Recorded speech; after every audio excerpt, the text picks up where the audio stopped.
Today, we're taking a step back in time, and the year is 1866. Andrew Johnson is president, and they just built the first roller rink in the US. You just bought a brand new Singer new family hand crank sewing machine. You sewed up a new outfit, and you want to pleat your collars and cuffs so you look fancy at the opening of the roller rink. What do? Well, you're going to be using the Rocking Fluter. That's right, today we are going to use this Rocking Fluter from 1866 to pleat up some fabric. We're gonna flute it up. So we do need to heat this piece up, and since I don't have a cast iron wood burning stove in my studio, we're going to be using this hot plate today. I've never used this before, so you guys get to use it right along with me, and hopefully nothing burns or melts. We just pleat. Real quick before we get started, if you want to learn more about sewing, make sure you check out my online and in-person classes and check out the online sewing club. There's links down below for everything. So why would you need a fluter in the first place? Well, garments at the time were very popular with pleated collars and cuffs and trims. And a lot of times these collars and cuffs were detachable, and you would wash those. You wouldn't wash like your whole giant dress, maybe your undergarments and all those little details and accessories that pop off. Well, when you wash them, they lose all of their heat set pleats. So you're gonna end up with a flat piece of fabric after you've washed it, and now you've got to re-add the pleats to it.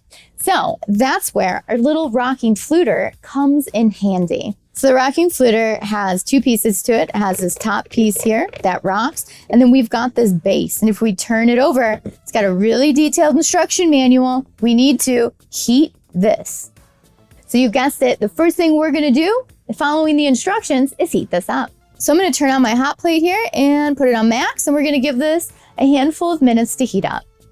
Oh my gosh, look, it's smoking. I think we're hot enough. Holy cow, we're getting hot. Maybe we're burning the vintage dust right off it.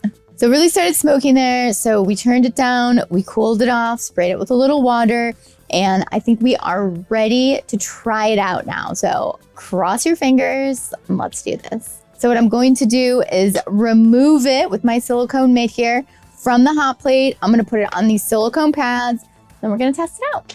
So we're going to carefully remove this. Doesn't look like it's burning through the silicone. So we're just gonna pick this up. We're gonna place it right there, and we're gonna remove the hot plate. Before we place this fabric on the fluter, we are going to mist it. So it's recommended that you dampen the fabric first. So I'm just gonna mist it here with a little bit of water, okay? So now we are nice and damp, and we are going to place it on the fluter. I'm so excited. So I'm going to place my fabric on there.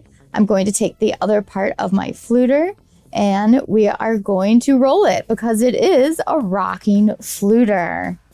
How cool. It's putting the permanent creases in there. Look how pretty that is. I'm gonna move it down, and I'm gonna continue to do the bottom of it as well.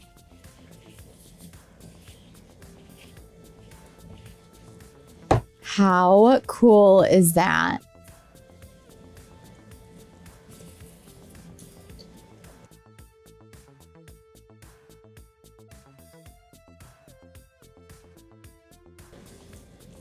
Gotta be really careful not to touch it. It is so hot.